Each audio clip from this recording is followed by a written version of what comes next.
¿Cómo están, chicos? Muy buenas noches. A ver, vamos a empezar el día de hoy para poder continuar con la clase que habíamos dejado la semana pasada. Buenas noches, profesora. ¿Cómo están?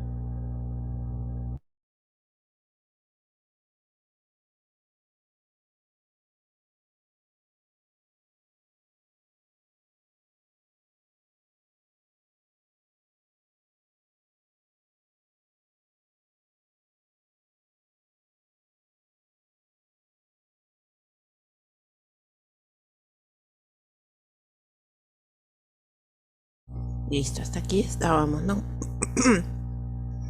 En lo que eran las técnicas explorativas, inspección, palpación, percusión y ocultación, ya justo los habíamos observado, qué era la diferencia entre cada una, ¿no? Justo estábamos viendo el video. Vamos a ver, vamos a continuar. A ver, un momentito, por favor.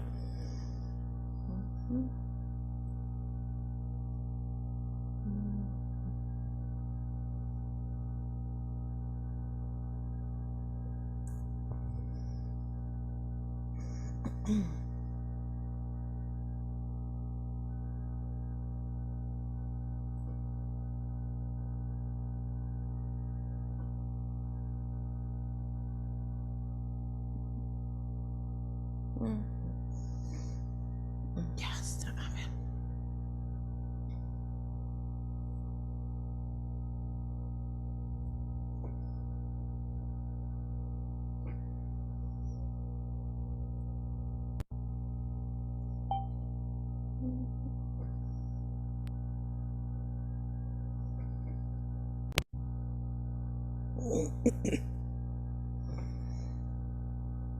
Listo, muy bien. Ahora sí, justo estábamos viendo, como les estaba diciendo, acerca de las técnicas explorativas.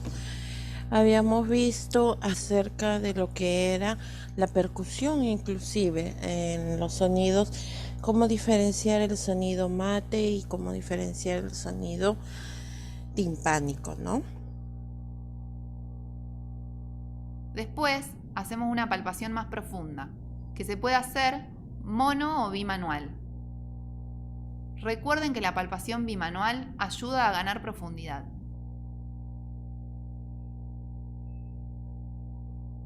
En esta palpación buscamos la presencia de dolor o de tumoraciones.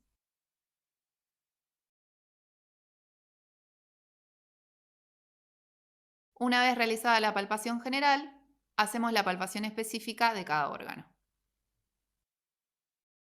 Para la palpación del hígado vamos a comenzar desde la fosa ilíaca derecha, ascendiendo por la línea hemiclavicular. Es un órgano que tiene movilidad respiratoria. Va a descender durante la inspiración y va a ascender en expiración. Hay varias maniobras para palpar el hígado. En la maniobra de la mano en cuchara, se flexionan las articulaciones metacarpofalángicas y las interfalángicas levemente, y se palpa con el borde cubital.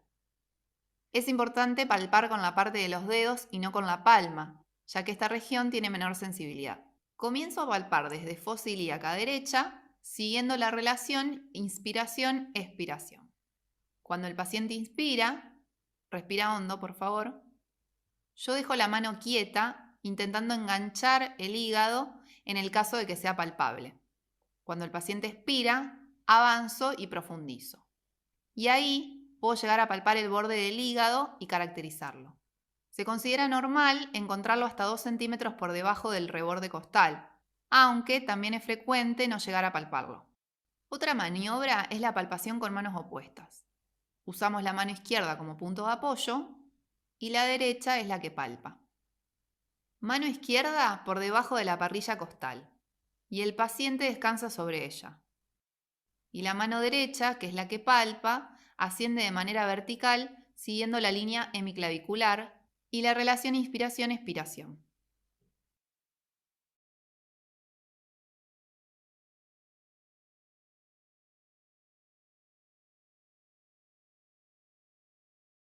Una tercera maniobra es con manos yuxtapuestas, donde hacemos un entrecruzamiento a nivel de los pulgares, formando una línea con la punta de los dedos.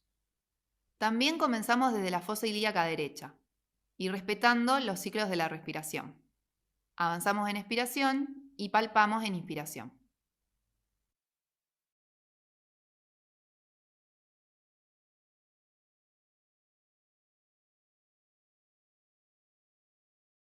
A la hora de palpar el vaso, usamos una maniobra bimanual.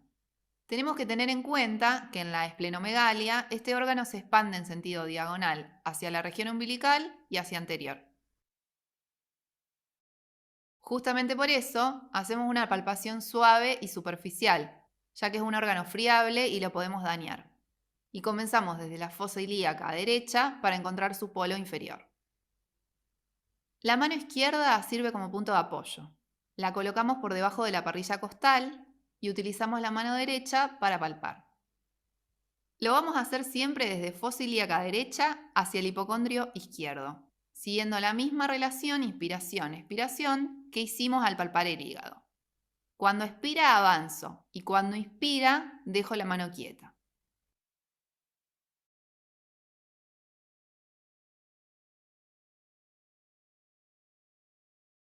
El vaso normalmente nunca se palpa. Si lo palpamos es porque hay esplenomegalia.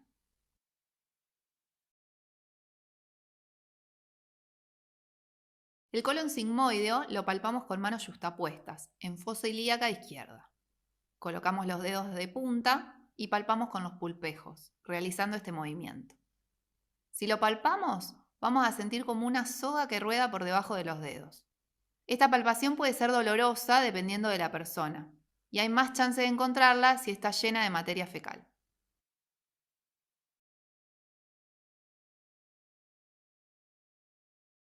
La palpación de la aorta se realiza a nivel del epigastrio y un poco hacia la izquierda. En las personas delgadas podemos palpar con los dedos de punta. Y en caso de no poder, utilizamos las dos manos para lograr mayor profundidad a la palpación. Normalmente tenemos que reconocer el latido aórtico. Es importante esta maniobra, porque en aneurismas de la aorta se puede palpar una tumoración que late y expande y nos empuja la mano. De acá en adelante vamos a estudiar ciertas situaciones especiales, como lo es la defensa y contractura abdominal, los puntos dolorosos abdominales y las maniobras para reconocer ascitis. La defensa es una contracción voluntaria que hace el paciente cuando presenta dolor. Si, por ejemplo, intento palpar esta región en un paciente con apendicitis, va a contraer la región y la voy a encontrar más dura. En cambio, la contractura es involuntaria. Puede estar localizada en una zona o puede estar generalizada. Si la contractura es muy intensa y generalizada, se denomina abdomen en tabla. Es frecuente encontrarlo en la perforación de vísceras huecas, que generan un neumoperitoneo, como por ejemplo la perforación de una úlcera gastroduodenal. Para nosotros es muy importante, ya que el aire asciende y desplaza al hígado. De esta forma.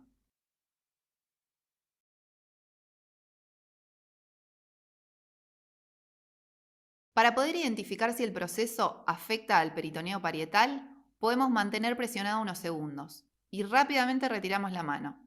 Se dice que es positivo a la descompresión si al paciente le genera dolor. Los puntos dolorosos, justamente, son sitios puntuales donde se ve reflejado el compromiso de un órgano porque duelen al palparlos. Si bien el apéndice puede tener distintas disposiciones, normalmente lo encontramos acá. Si trazamos una línea que va desde el ombligo a la espina ilíaca anterosuperior, la podemos dividir en 3 puntos. En la unión de los 2 tercios internos con el tercio externo, ahí estaría el punto de McBurney. Es positivo en la apendicitis.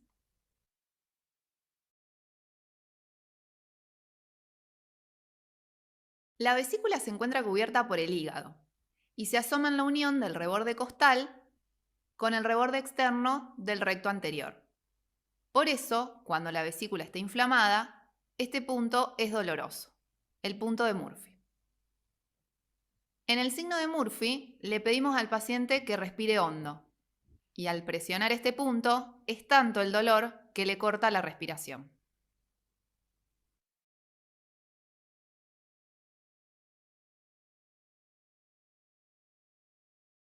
Los uréteres se disponen así.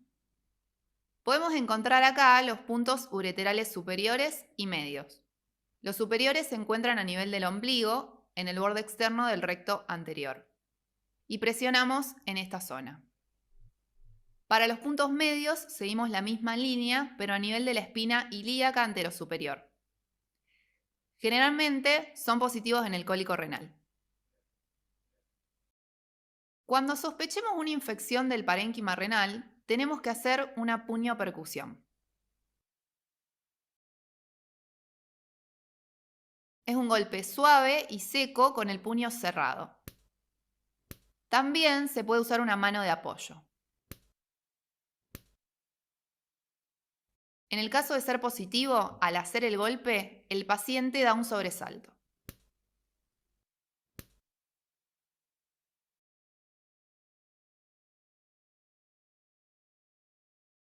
En el caso de que el paciente presente ascitis, no va a presentar este abdomen plano. Probablemente va a ser globoso y puede haber eversión del ombligo. Empezamos el examen con la percusión radiada.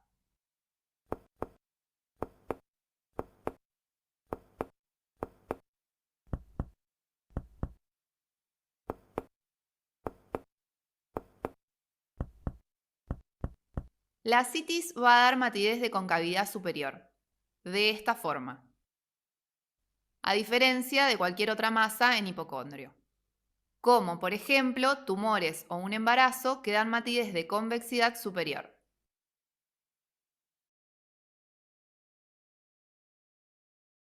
A ver, un poco para explicar lo que es ascitis, cuando falla el páncreas o el hígado, el abdomen se llena de líquido. Se supone que es hueco, ¿no?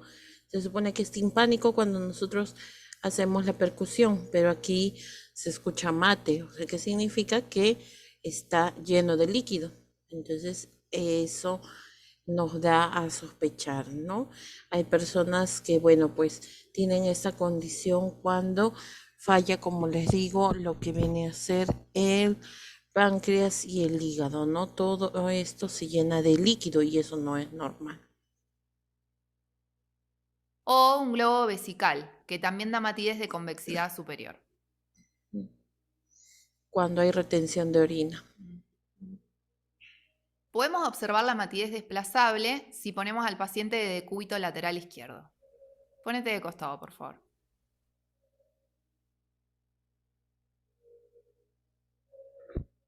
Esta zona, que antes era mate, pasa a ser timpánica. Esta otra zona ahora pasa a ser mate.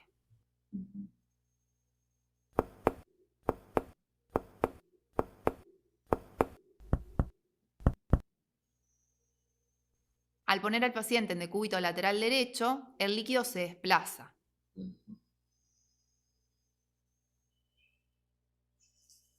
Esto pasa a ser timpánico y la matidez se desplaza hacia abajo.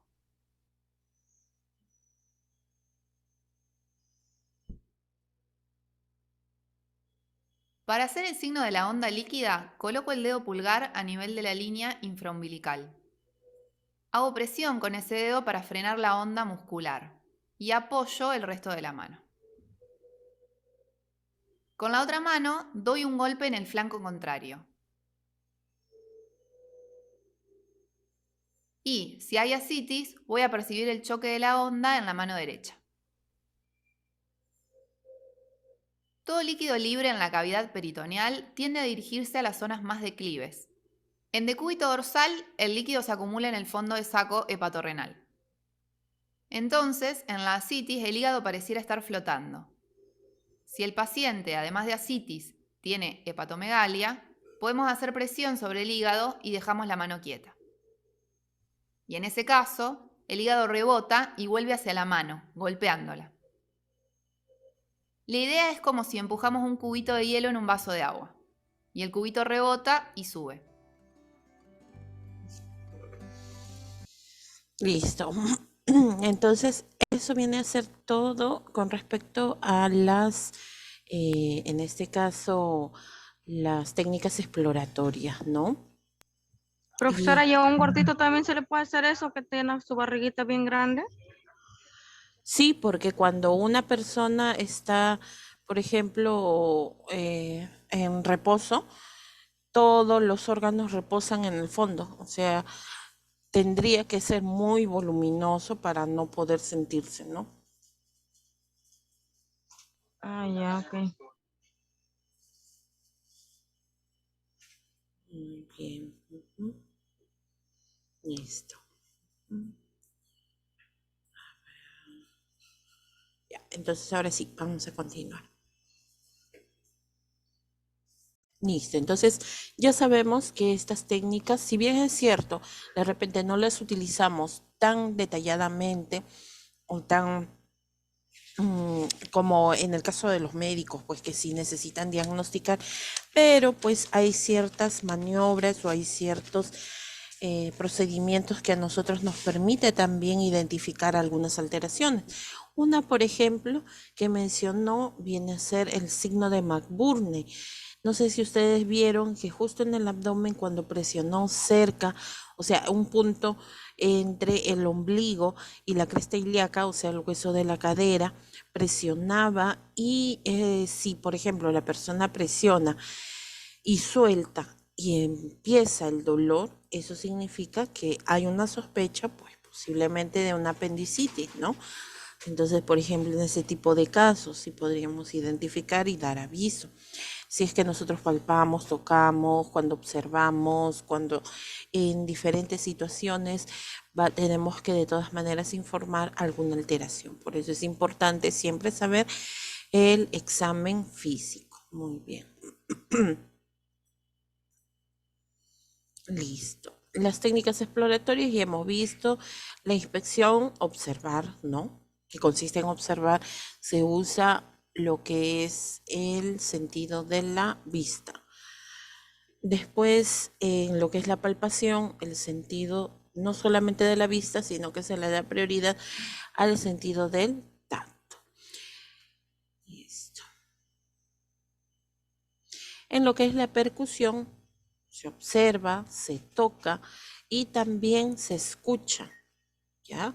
Porque nosotros al percutir o al dar esos pequeños golpes vamos a escuchar situaciones normales o anormales, ¿no?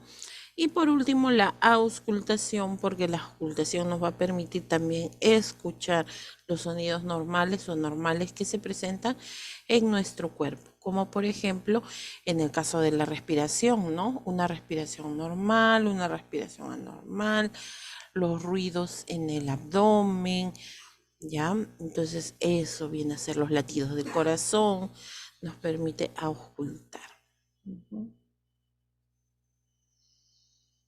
Listo, muy bien.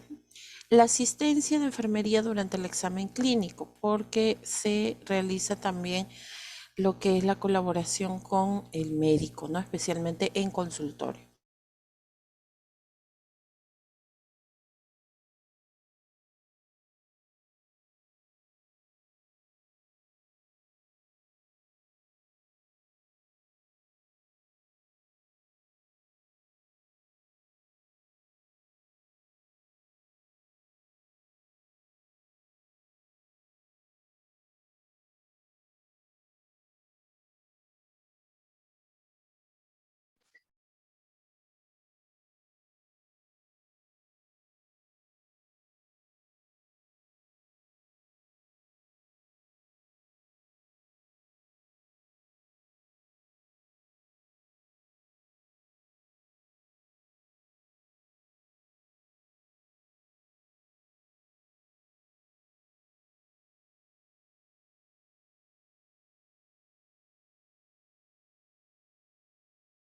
En el caso de lo que es, como dice aquí, ¿cuáles son los objetivos en la asistencia de enfermería mm, durante el examen clínico? El principal objetivo es ayudar al médico a establecer un diagnóstico y la terapia adecuada, ¿no? ¿Por qué? Porque hay cosas que el médico, si bien es cierto, puede identificar a primera vista o cuando realiza, pero como nosotros mayormente pasamos más tiempo con el paciente, entonces podemos identificar más situaciones, ¿no? Permitir establecer un plan de cuidado de enfermería, porque al saber exactamente qué es lo que tiene el paciente, entonces podemos planificar qué es lo que podemos realizar. Por ejemplo, si el paciente encontramos que tiene fiebre, entonces, ¿qué se puede hacer, por ejemplo? Un examen clínico, profesora. Claro, pero durante el examen Tiene ya, que ir directo a tópico. ya hay que se hace en tópico, si nosotros estuviéramos ahí. Medirle la Y temperatura, tomar cuánto es la temperatura y o saturación de Primero sería Miss, bajarle la fiebre, una infección.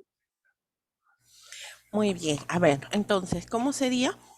Sería en este caso, como han mencionado, primero corroborar y verificar cuánto es la temperatura que tiene, ¿no? Para poder saber exactamente qué es lo que se va a hacer. Después, bajarle la temperatura y el médico pues ya va a determinar por qué viene a ser la fiebre, ¿no? Probablemente sea por una infección, que es lo más común.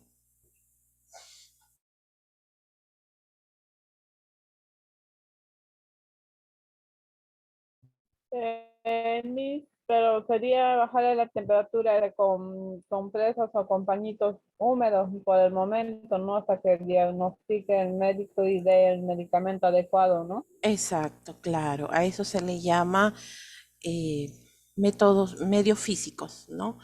Mediante pañitos, mediante la fricción o mediante, en algunos casos para los niños, el baño con agua tibia, ¿no? Dependiendo, como les digo, de la temperatura que tenga. Entonces ya ven, se dan cuenta que nosotros utilizando el examen clínico también nos permite saber cómo reaccionar, qué actividades realizar. Así parezcan pues cosas bastante sencillas, pero eso nos permite a nosotros organizarnos, ¿no? Después, también esto nos va a permitir brindar confianza y apoyo emocional al paciente antes, durante y después del examen, ¿no? Siempre explicándole por qué es que se realiza este tipo de exámenes, qué es lo que se le va a hacer para que la persona pues no tenga ese temor, ¿no?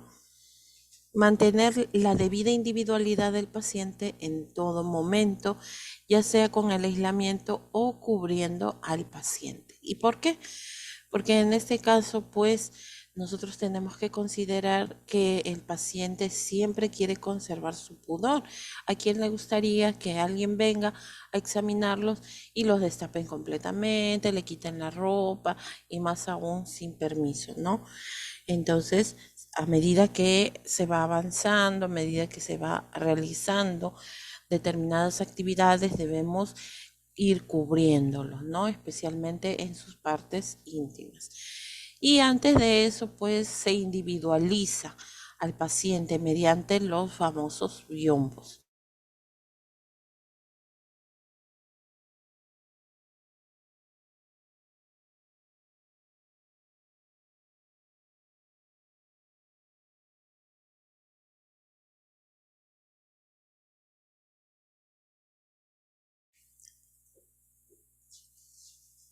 Listo. ¿Cuál es el equipo que se requiere o que va a necesitar el médico cuando va a hacer su examen médico? Para tal caso, nosotros debemos conocerlo y saber, ¿no?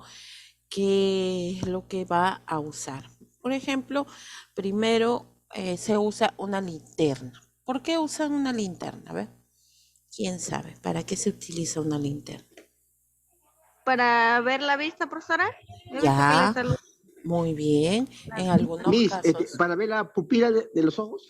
exacto, para ver la pupila, muy bien.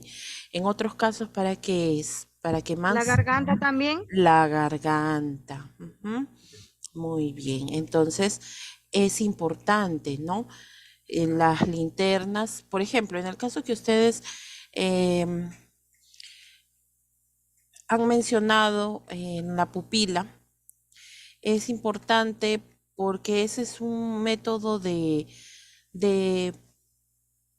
examen neurológico, ¿no? Miss, para ver si he tenido un derrame. Sí, para ver la reacción de la pupila, ¿no? Ujú. Muy bien, claro. Entonces, la linterna es una parte muy importante que nosotros debemos utilizar. A ver, para que ustedes vean rapidito nada más cómo es la evaluación de lo que es la vista, ¿no? Aquí mediante una linterna. Y eso nos permite saber el estado del paciente. Por ejemplo, si nosotros tenemos en el caso de una persona que ha tenido un accidente, vamos a ver pues cómo reacciona la pupila, ¿no? Si la pupila reacciona adecuadamente, entonces se va a contraer y se va a dilatar. Pero si la pupila no reacciona frente a la luz, entonces significa que probablemente el paciente puede estar en un estado de coma, ¿no? A ver, fíjense, miren, por ejemplo acá. Aquí está iluminando directamente a la pupila. Esta es la pupila, ¿no? Lo del centro. Miren, está directo la luz hacia la pupila. Fíjense qué pasa cuando la pupila, perdón, la luz da directamente a la pupila. ¿Qué pasa con esa pupila? ¿Se vuelve más pequeña o se vuelve más grande? Más grande. Más grande parece, profesora. Y Pareciera, la ¿no? vista empieza a cerrarse. Ah, claro. Como que va pulsando. Pero no es así, ¿no? Miren, no debería ser así.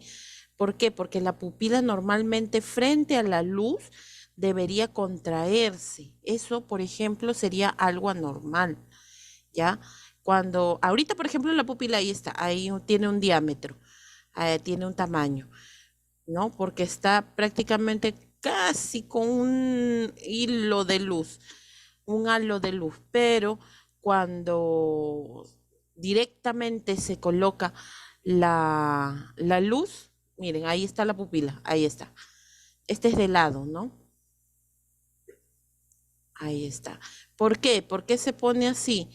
Porque cuando está oscuro y nuestra pupila normalmente es así, trata de captar lo más posible la luz que se encuentra a su alrededor. Por ejemplo, que ustedes se hayan quedado en un apagón totalmente oscuro, oscuro, oscuro, no ven absolutamente nada. Eso a medida que va pasando los minutos va cambiando, ¿verdad? Porque después empiezan ya a divisar, empiezan a ver las formas. Claro, no van a ver claramente, ¿no? Pero no van a ver, ¿cómo les podría decir? Sí, se alcanza Nítido, a ver ¿no? al menos el bulto, las cosas. Exacto, Igual claro. cuando estás en el sol también y entras a la sombra, también no se alcanza a ver casi nada, ve oscuro y ya conforme va pasando los minutos ya vas alcanzando a ver más claro. Muy bien, claro. Entonces, en ese caso, pues, como les digo, ahí está. Aquí, miren, he encontrado otro que es mucho mejor, el reflejo pupilar, que este sí viene a ser dentro de lo normal. Miren, ahí está. Reflejos pupilares, ¿no? Ajá. Vamos a ver. Ahí. Ujú. Ya. Ahí le coloca. Y miren, se agranda o se empequeñece. Ahí está. Ahí estaba justo. Ahí. Vuelvo. Luz. ¿Se agranda o Se se vuelve? chica. Ajá, La chica, exacto. profesora. Eso es lo normal, claro. Por eso se utiliza la linterna, ¿no? La pupila tiene un reflejo. Entonces, ese reflejo, cuando nosotros le mostramos la luz, es que se contraiga, ¿no? Es igual como cuando dice su compañera, cuando ustedes salen al sol, inclusive entrecierran los ojos porque hay demasiada iluminación, ¿no? Entonces, la pupila es lo que controla la entrada de la luz hacia el nervio óptico. Muy bien, ahí está. Y cuando retira, se agranda, ¿no es cierto? Eso es lo que sucede con el reflejo pupilar. Para ello, pues, se utiliza la linterna. Ahora, como dijeron también, para poder visualizar lo que es la garganta, ¿no? Si hay alguna alteración, de repente inflamación de las amígdalas, así enrojecimiento. Entonces, para eso se utiliza la linterna. Listo. Después, ¿qué más va a utilizar? El estetoscopio y tensiómetro, que nosotros lo vamos a ver específicamente en signos vitales, ¿no? Aunque lo puede utilizar por separado, sí, lo puede utilizar por separado. Por ejemplo, el caso del estetoscopio. En el caso del estetoscopio, ¿para qué se utiliza? Para oír la función de los pulmones, ¿en qué estado está? Muy bien, para escuchar los pulmones, el aire de los pulmones, ¿no? Que ingresa. Después, ¿para qué más? El corazón también, Miss, estómago también. Para medir la Miss, pulsación también, Miss, se utiliza ahí Exacto. junto con el tensiómetro. Muy Miss, bien, dime, Grimaldo. cuando se mide la presión, se utiliza justamente el Ajá, estetoscopio en el brazo, en el codo, para poder escuchar las diástolis y las sístolis. muy Exactamente, bien, para eso también. claro. Muy bien, claro. Entonces, en ese caso se utiliza pues tiene varias funciones, ¿no? Se utiliza para poder escuchar las pulsaciones, especialmente directamente del corazón. Se utiliza para poder escuchar el paso del aire en los pulmones, ¿no? En las vías respiratorias. Después también se utiliza para poder ayudar a medir la presión arterial, lo que viene a ser la presión sistólica y la presión diastólica, ¿no? Junto con el tensiómetro. Muy bien. Después vamos a ver el martillo de reflejos.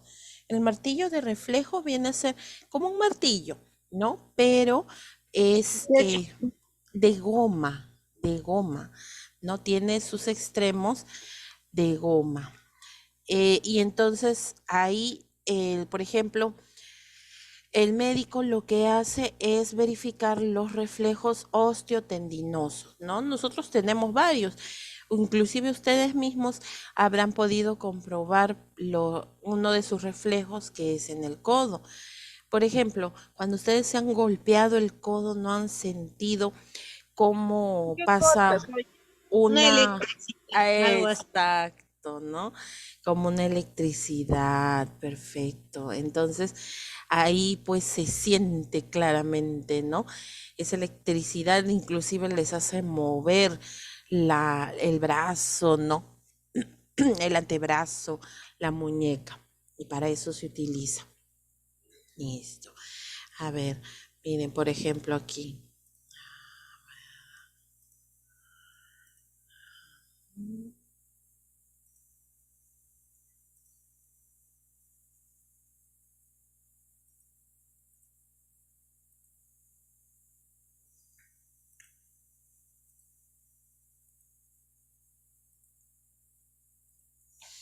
Ahí está. Por ejemplo, este. A ver. Aquí se logra visualizar claramente. Este viene a ser uno de los reflejos en el codo, ¿no? Ahí está. Se puede ver. Y ese es el famoso martillo de goma. Ahorita lo van a mostrar, ¿no? Ahí está. El que tiene ahí. Este martillito de goma, ¿no?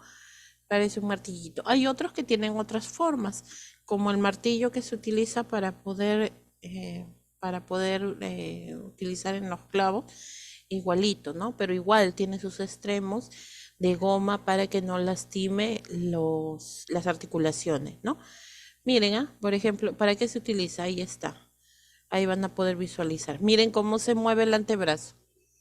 ¿Ya ven? Hay ciertos puntos. Igual para la rodilla también lo utilizan. Exacto. En todo nuestro cuerpo nosotros tenemos reflejos, ¿no? Y uno de ellos viene a ser este de aquí. Este martillito de goma, también en la parte final, en el mango, tiene como una especie de tiene como una especie de punzón para poder utilizar también en el pie. Miren, aquí hay otra demostración.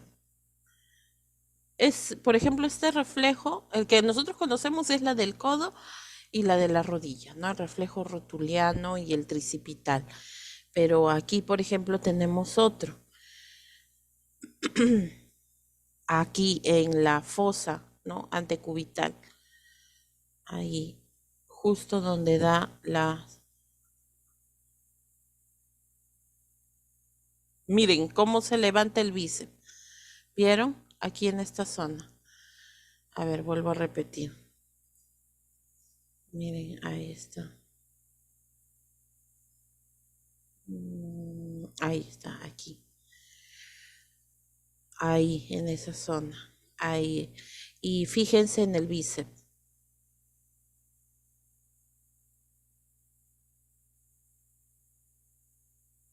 Ahí está. Se mueve, ¿no? Ese viene a ser los reflejos de los tendones. Ahí está, miren, más. Se siente más. En la muñeca también hay otro. El reflejo estilo radial. Bueno, pues entonces ya saben cuál viene a ser ese martillo de goma, ¿no?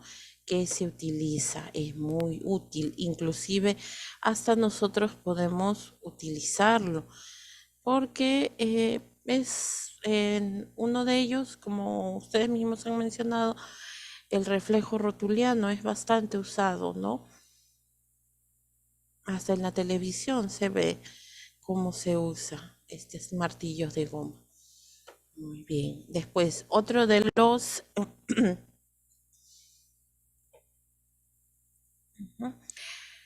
otro viene a ser el bajalenguas. ¿Para qué se utiliza el bajalenguas? El uso más común. Para chequear la garganta si está inflamada. Exacto, para poder verificar, ¿no? El estado de la garganta. También se utiliza como una paleta. ¿A qué me refiero con paletas? Cuando nosotros vamos a aplicar algún medicamento tópico, en vez de realizarlo con nuestras propias manos, se puede utilizar también el bajalenguas, porque los bajalenguas están o vienen ya esterilizados, no es que vengan como los palitos de los chupetes, ¿no? Viene esterilizado cada uno.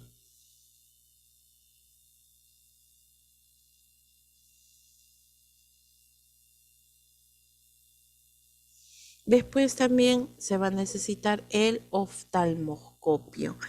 ¿Para qué es el oftalmoscopio? ¿Quién les sugiere? Para chequear enfermedades oculares. Claro, muy bien. Eso lo utiliza el oftalmólogo, ¿no? El oculista.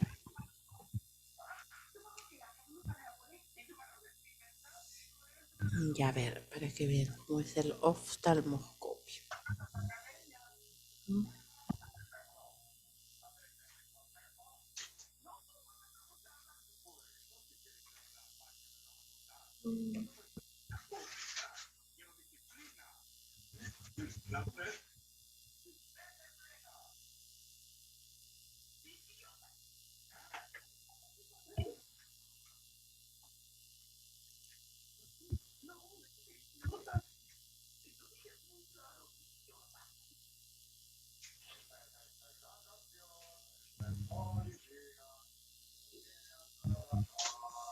Ya, ahí está.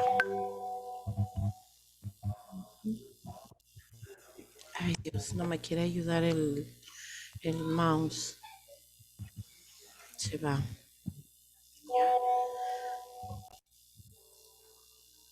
Este viene a ser el oftalmoscopio. Así se ve. Aquí, por ejemplo, se verifica que la luz del oftalmoscopio funcione adecuadamente, porque si no, no se podría visualizar. Esto es lo que se ve así con el oftalmoscopio, ¿no?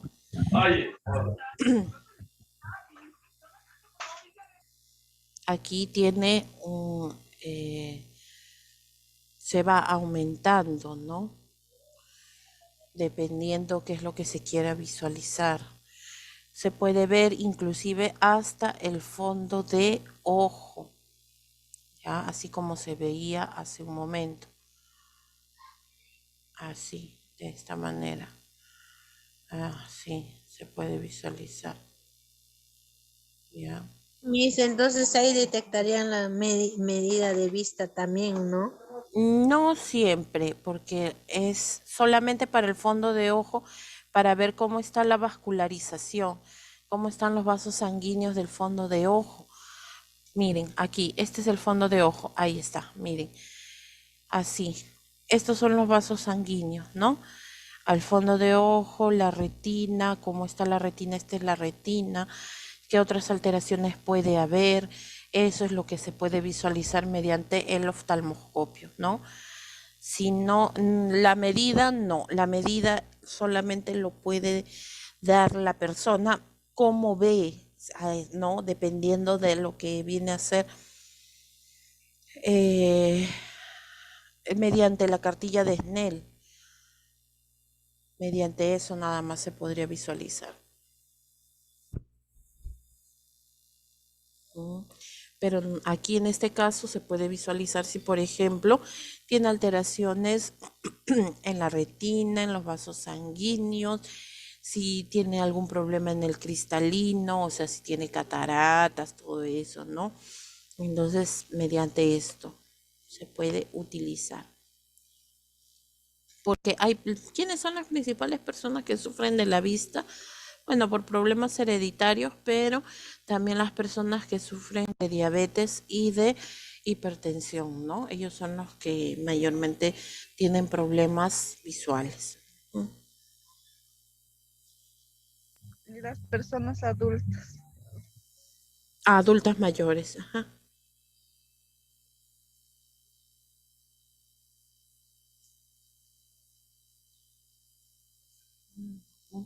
Muy bien, después vamos a utilizar el otoscopio que viene a ser parecido. ¿El otoscopio para qué sirve? Es para ayudar a visualizar el canal auditivo del tímpano. Muy bien, el otoscopio, ¿no? En eso, pues aquí es bastante útil porque nos permite visualizar inclusive hasta el tímpano, ¿ya? También viene con una luz, ¿no? Que se tiene que verificar para que pueda funcionar adecuadamente, ¿ya? Muy bien. Entonces eso viene a ser el otoscopio. Listo. El otoscopio es bastante sencillo, ¿no? Pero también tiene su forma particular de ser usado.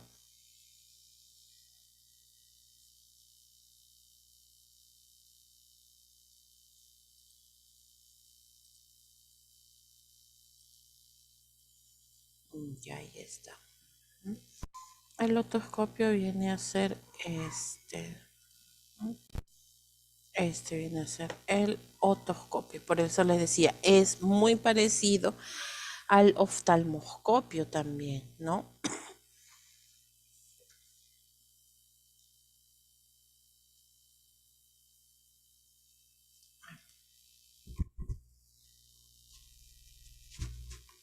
Y miren, hay una luz, ¿no? Porque el canal auditivo es un conducto bastante oscuro.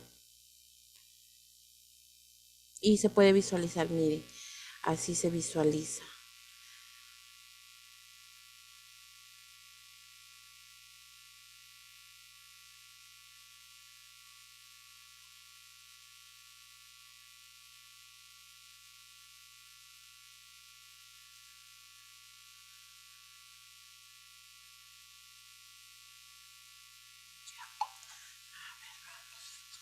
Seguimos entonces.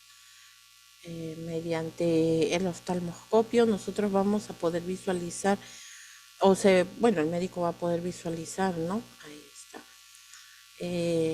Directamente hasta el tímpano. El tímpano viene a ser una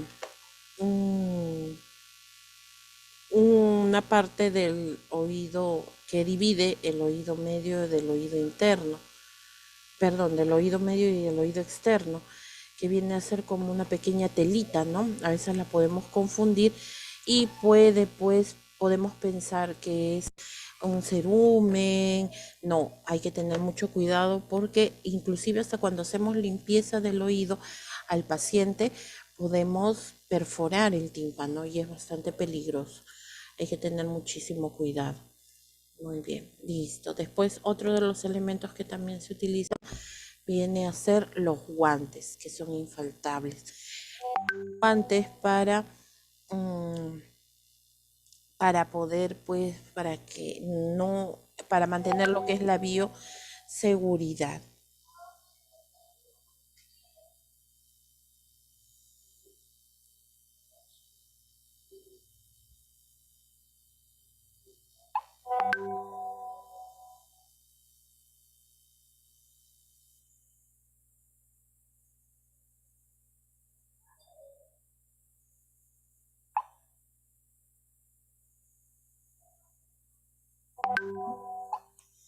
Listo.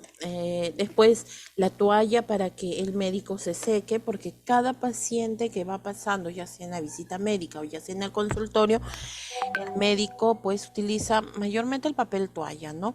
Cada paciente se lava las manos para evitar lo que son las infecciones cruzadas, ¿no? Después tenemos lo que son las gasas y torundas de algodón en caso necesite obtener algún tipo de secreción para poder observarlo, para poder limpiar, para poder curar alguna herida, la riñonera, servilletas de papel y bata, ¿no? Siempre, bueno, ya ahora sabemos que se utiliza lo que viene a ser el EPP, ¿no?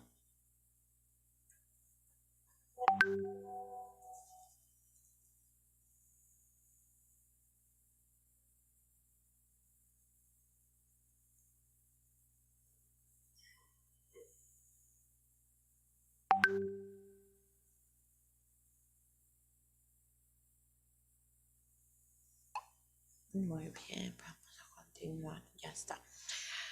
Ya sabemos que tenemos que individualizar al paciente y explicarle el procedimiento, o sea, qué es lo que se va a hacer, ¿no? Siempre antes de hacer el examen físico, siempre tenemos que pedirle que evacúe. ¿Qué significa? Que si es que el paciente no puede pararse por sí solo, le tenemos que ofrecer la chata o el papagayo, que vienen a ser dos elementos. La chata viene a ser el urinal y también se utiliza para poder depositar las heces, ¿no? En este caso, la chata para que pueda miccionar la mujer y el papagayo es exclusivo para el varón, ¿ya? Antes del examen, porque nosotros no podemos pues estar interrumpiendo lo que viene a ser la consulta del médico, ¿no? Tiene que estar el paciente tranquilo, relajado, para que pueda pues estar en el momento de la evaluación pueda colaborar, ¿no? Tener todos los elementos a la mano, colocar al paciente en la posición adecuada. Ahora vamos a ver cuáles vienen a ser esas posiciones, ¿no? Dejar al paciente cubierto con la sábana superior, siempre cuidando el pudor, siempre cuidando la individualidad del paciente. Mantener las reglas de asepsia durante el examen. ¿Cuál es el primer o principal la principal actividad que nosotros realizamos? Viene a ser el lavado de manos, acuérdense, ¿ya? Muy bien. También utilizar, si es que tenemos la posibilidad, el alcohol en gel, cambiar los guantes cuando ya estén muy deteriorados, ¿no? Siempre guardar prudencia y seriedad durante el examen. Ojo, hay algunos integrantes del personal de salud que a veces pueden hacer bromas que pueden resultar pesadas al paciente, ¿no? De repente entre ellos pueden bromear, pero el paciente no está acostumbrado a ese tipo de trato. No sé si les habrá pasado en algún momento, ¿no? Entonces, esto puede causar malestar y desconfianza también en el paciente, ¿ya?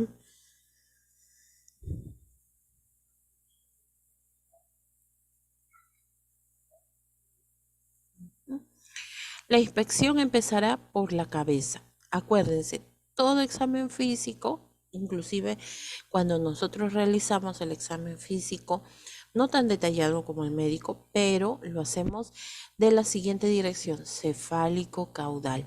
Cefálico significa de la cabeza a los pies, cefálico caudal, así se llama. Donde empezamos por la cabeza, donde se va a examinar los ojos, cuál es el color de los ojos, cómo está la conjuntiva del ojo, ¿no? La parte blanca. Si está blanca significa que está normal. Si está muy amarilla, ¿qué es lo que puede pasar? ¿Qué podemos sospechar si la esclerótica del ojo está amarilla? Que puede tener hepatitis. Ujú. Muy bien, que tiene problemas con el hígado, ¿no? Puede tener hepatitis. Perfecto. Después vamos a visualizar los párpados, la parte interior, ¿no? Si es que está rojiza, sonrosada o está pálida, ¿no? Esto también pues nos puede dar una idea de otra enfermedad. Si estuviera pálida, ¿qué enfermedad podemos sospechar?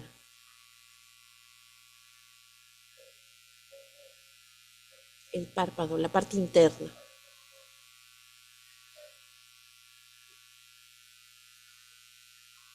¿Qué enfermedad podemos sospechar? Toma, profesora, ¿qué síntomas me El dijo? párpado cuando está pálido.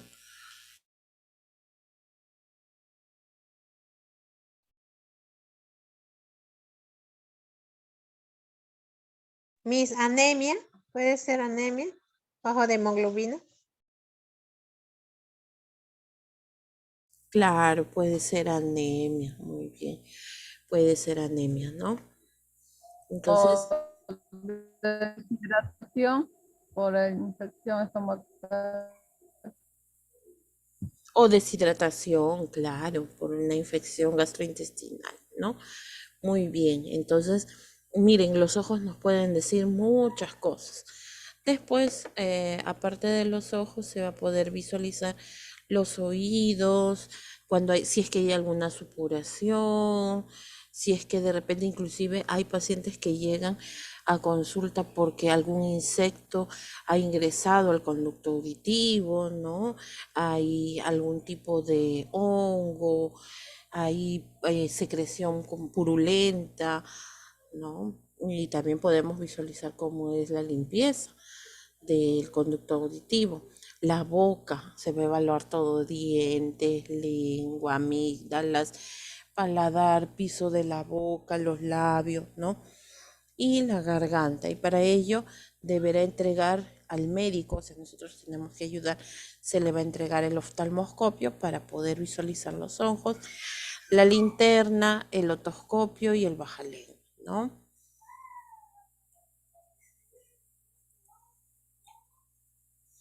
Examen de tórax. Una vez que ya se hizo el examen de la cabeza, ahora se va bajando, ¿no? El examen de tórax. Hay que ayudar al paciente a que se siente, si es que se puede, ¿no? Si el paciente no puede movilizarse, no puede sentarse, entonces tiene que permanecer echado, ¿no? Hay que alcanzarle al médico el estetoscopio. ¿Por qué? Porque eso nos va a permitir escuchar los ruidos o el paso del aire, ¿no? Hay que desabotonarle la camisa o la bata para que se pueda escuchar. Muy bien. Aquí, por ejemplo, tenemos, acuérdense que este audio yo una vez les hice escuchar cómo son las respiraciones normales, el paso del aire normal, y también cómo viene a ser los ruidos anormales, ¿no? A ver, escuche.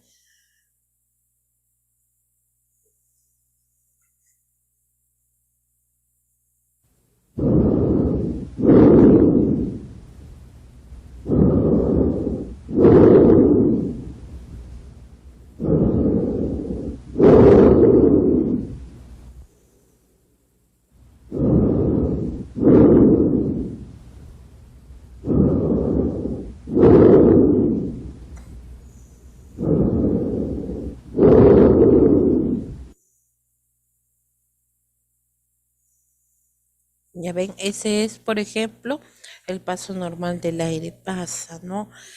Hasta el final pasa el aire normalmente. Muy bien. Ahora vienen las sibilancias.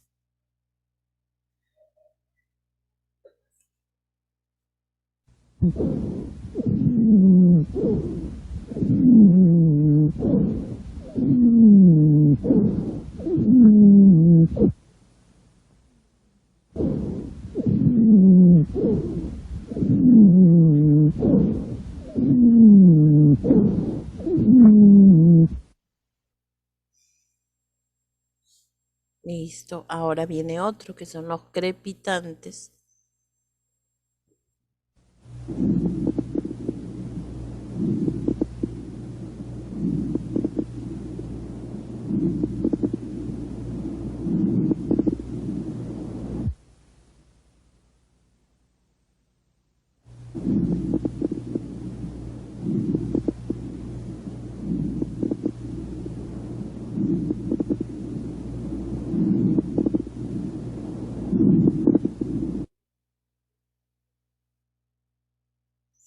Y por último tenemos el estridor traqueal, ¿no? Que también viene a ser otra alteración en la respiración.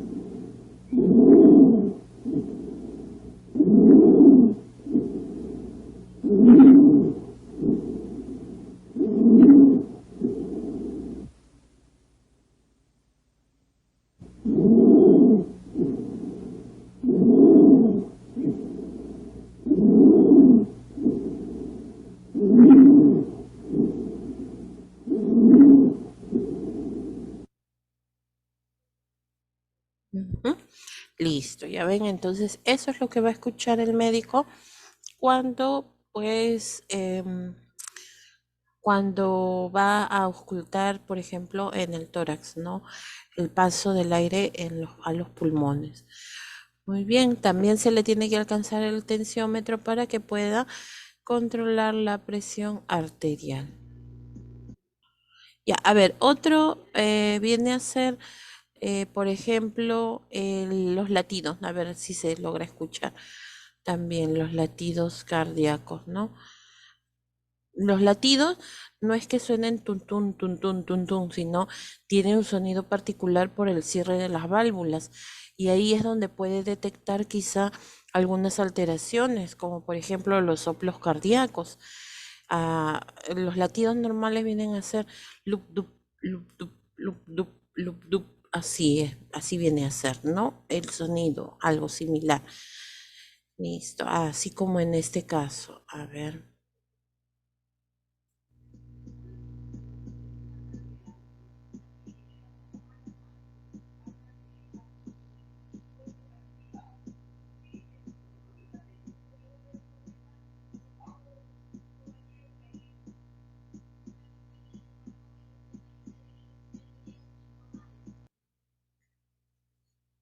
Ujú. Listo, ya ven.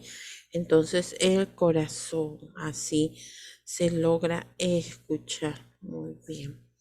Ujú. El examen de abdomen, ahí nosotros tenemos que ayudar al paciente a que esté en decúbito posición o en posición de cúbito dorsal, o sea, recostado, ¿no? Para que el médico pueda evaluar bien el abdomen. Descubrimos al paciente de tal manera que solamente quede expuesto la parte del abdomen. La auscultación será manual y con la ayuda del estetoscopio. Muy bien. Examen de las extremidades. Igual se le va a dejar descubiertas las extremidades y se le va a pasar el martillo de reflejos, ¿no? Esta es otra forma diferente al que nosotros vimos en el video. El otro video tenía una forma triangular, ¿no? Pero en este caso viene a ser como un martillo, pero los extremos vienen o tienen goma, ¿no? Son de goma. Y lo que les decía es que en estos extremos, por ejemplo, este tiene una especie de como una aguja punta roma para poder hacer otro examen neurológico en la planta del pie al paciente, ¿no? Así como cuando ustedes tienen cosquillas, así algo parecido, ¿no? Y aquí también tiene otro, eh, otro accesorio que es como una especie de cepillito que se utiliza para poder fijarse los reflejos o, bueno, más que todo para poder verificar los nervios faciales, ¿no? De la cara. Listo, muy bien. Al final del examen nosotros tenemos que cubrir al paciente y dejar la cama ordenada, porque a medida que va pasando, el médico pues le va a pedir al paciente que se movilice, que se siente y la cama queda destendida, queda desordenada. Entonces nosotros tenemos que ayudar a mantener el orden. Acuérdense, lo principal viene a ser mantener la comodidad y el confort de nuestro paciente. Bien. Profesora, y el médico no hace nada, solamente verifica al paciente, no tiene cama ni nada. No, ellos no ayudan a colocar. Inclusive, por ejemplo, en pediatría o en neonatología, el neonatólogo pasa verificando a los niños, ¿no? Los ausculta, los revisa todo. Pero nosotros, por ejemplo, ya tenemos hay algunos médicos que les gusta que ya los niños ya los tengamos así con ropa ligera o que se les saque ya su ropita solamente para que ellos vengan, le saquen el pañalito, todo ya y lo puedan revisar hasta sus genitales y después ya listo, les colocan nada más, los cubre y a nosotros tenemos que encargarnos de cambiarlos. Si el bebé, por ejemplo, se ha hecho sus necesidades, se ha miccionado, sí, ha hecho sus heces, ¿no? El meconio. Entonces tenemos que cambiarlo, limpiarlo, tenemos que terminar de vestirlo, ¿no? Y así a medida que vamos pasando.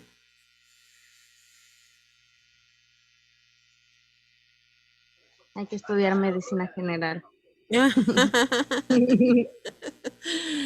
Ay, Dios. Listo. Y bueno, pues verificar que el paciente se encuentre cómodo, ¿no? Ajá.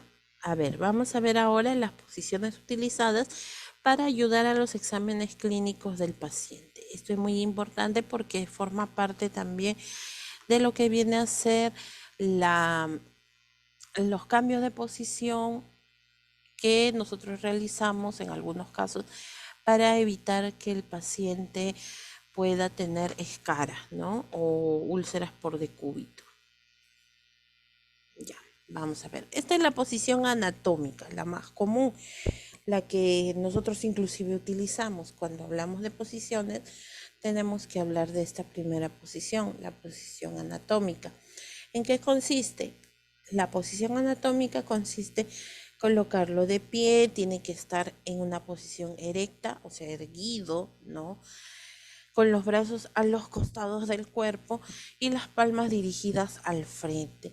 ¿Esto porque es necesario? Algunos médicos visualizan o revisan el equilibrio de la persona mediante esta posición, ¿no? Con los pies ligeramente separados, ¿ya?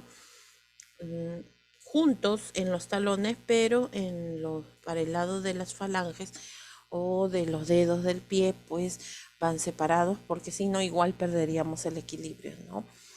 Y esto le permite verificar algunas articulaciones, la posición del paciente, le permite verificar algunas alteraciones en la columna, en las articulaciones, por ejemplo, de los miembros superiores, el equilibrio, como les decía. Entonces esto ayuda bastante, ¿no?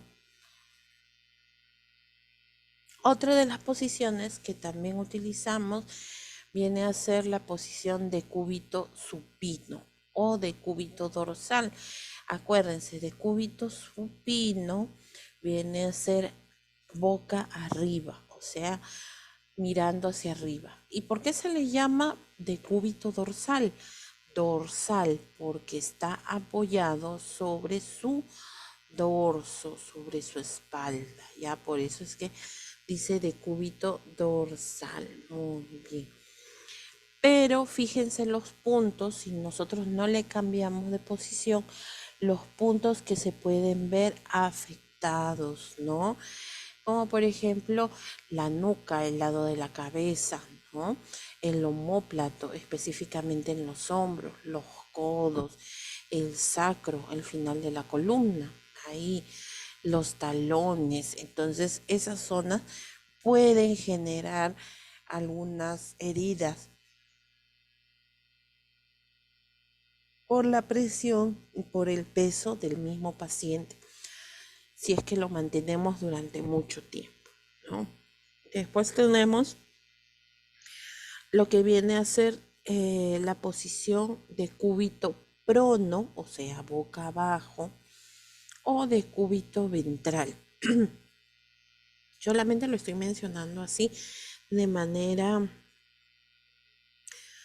¿cómo podría decirlo? De manera así rápida, porque esto lo vamos a hacer inclusive cómo podemos cambiar de posición al paciente, ¿no? En un tema particular. Listo. Después, como les decía, el decúbito prono o boca abajo también se le llama decúbito ventral.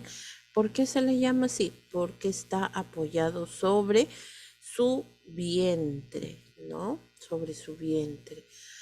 Aquí, ¿cuáles vienen a ser los puntos de peligro para que se puedan formar las úlceras o las escaras? Viene a ser, por ejemplo, el lado de la mejilla, aquí en el hombro, las mamas, en el caso de las mujeres, por la cantidad de tejido mamario, ¿no?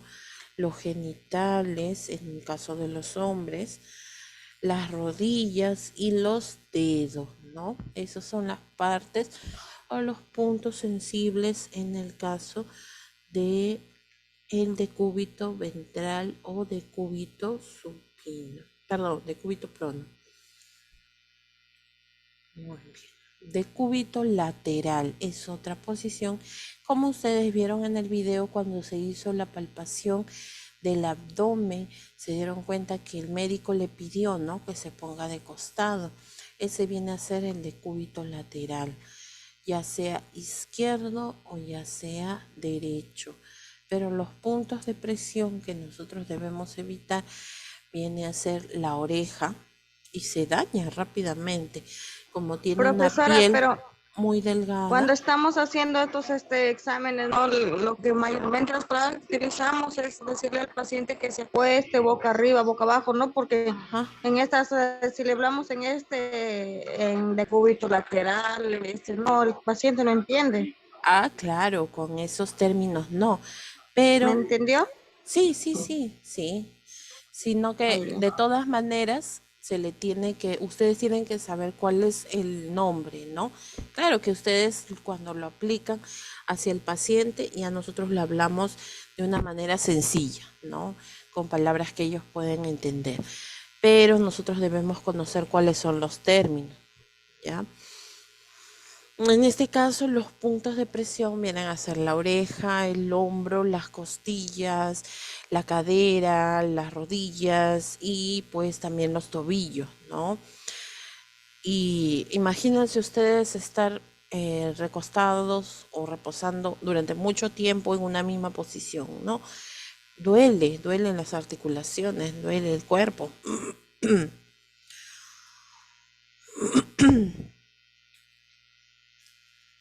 Posición de Sims.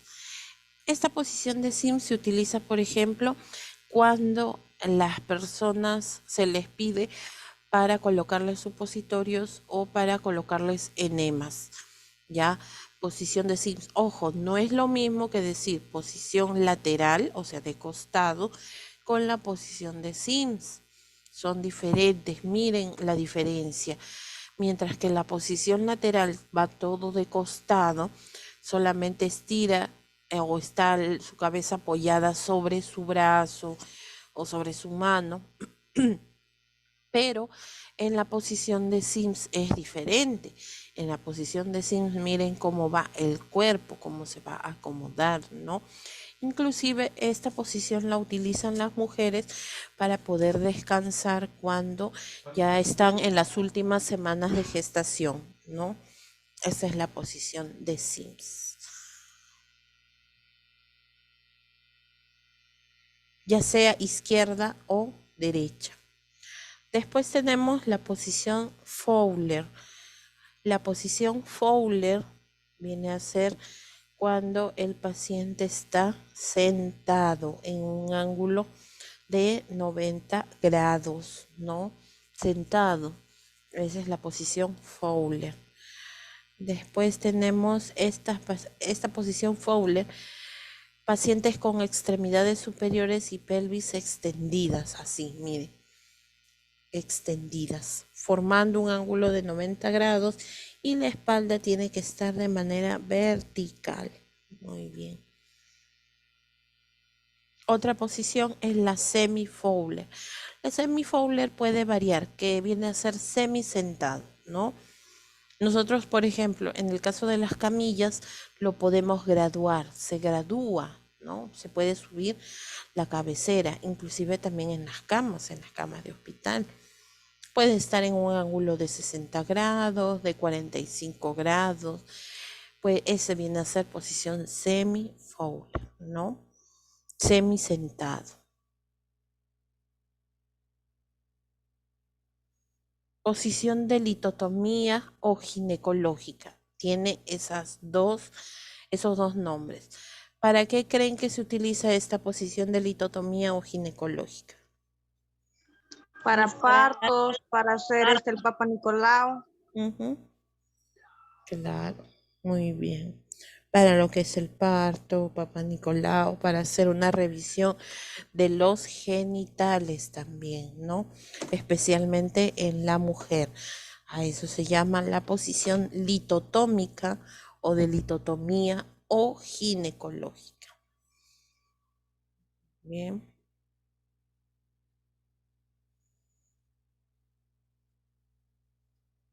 Posición de Trendelenburg.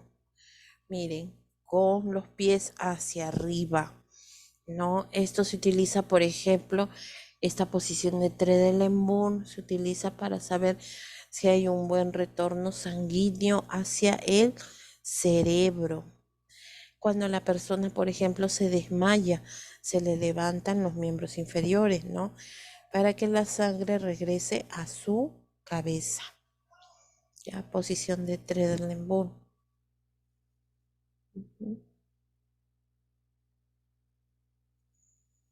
Anti-Trendelenburg. Posición anti-Trendelenburg.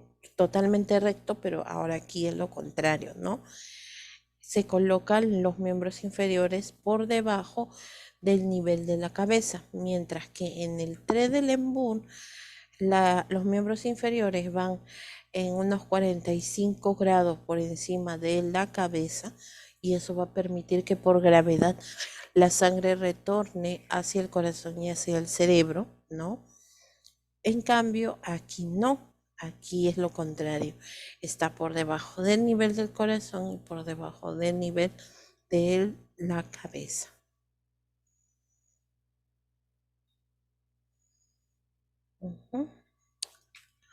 Listo. Y por último tenemos lo que es la posición genupectoral. Genupectoral o también se le conoce como posición maometana, ¿ya?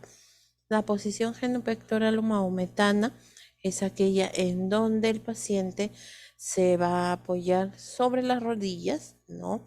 El tronco va a estar inclinado hacia adelante, su cabeza va a estar apoyada sobre los brazos cruzados y el pecho también tiene que estar apoyado en la camilla. ¿Para qué se utiliza esto? Por ejemplo, para colocar supositorios, para poder evaluar la zona perianal, en el caso de que haya hemorroides, de que haya alguna fístula. Entonces, por ejemplo, el cirujano pide esta posición, ¿no? Posición genupectoral o maometana. Listo, entonces, ¿qué va a hacer? ¿Cuál va a ser su pequeña tarea? Van a investigar cuál es el uso de cada posición anatómica, ¿no? O sea, para cuáles son los usos. Ya no es necesario que los dibujen, nada de eso, solamente coloquen los usos. Ponen el título, por ejemplo, de cúbito lateral izquierda, para que se usa. En lo que es el de Trendelenburg, para que se utiliza, ¿no? ¿Ya? Igual esa actividad tienen plazo para poder realizarla hasta el próximo martes, hasta el si no me equivoco, ya el 3 de enero, ¿no? Hasta el 3 de enero tienen para poder subir su actividad. ¿Alguna pregunta? No de mi parte, profesora. Profesora, yo le tengo otra consulta. Profesora, Sí, yo no he dado el examen del segundo, yo me he olvidado de la vez pasada que dijo que me iba a enviar.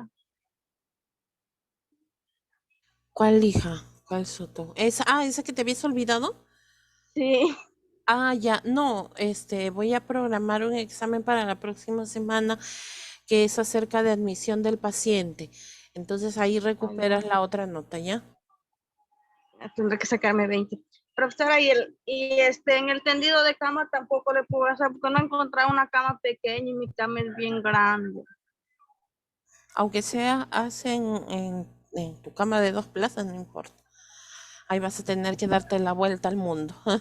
Sí, pues por eso. Ya, pues, profesora, voy a intentar hacerlo en esta cama bien grandísima. Miss, una consulta sobre Sí, tendido de dime. cama, tiene que enviarse el video. Sí, sí, Grimaldo.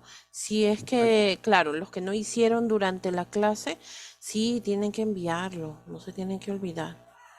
Me Ya, lo Miss, envían, gracias. si no pueden subirlo al Classroom, de todas maneras lo pueden enviar a mi número, a mi WhatsApp personal, ¿ya? Ya, Miss, gracias.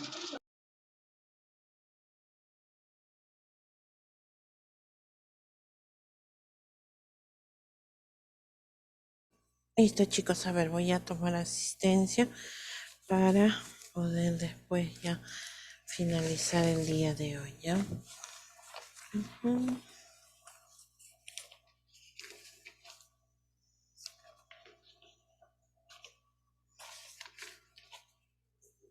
A ver, Candia Cruz, Serna, Cruz, Presente, profesora. Buenas noches. ¿cómo estás? Ujú. Grimaldo, Presente, profesora, buenas noches. listo, muy bien. Guamán Aguirre, Laki, Machaca, Mi noche presente. muy bien. Mesa, Mujica, Presente, Miss. Buenas noches. muy bien, Mesa.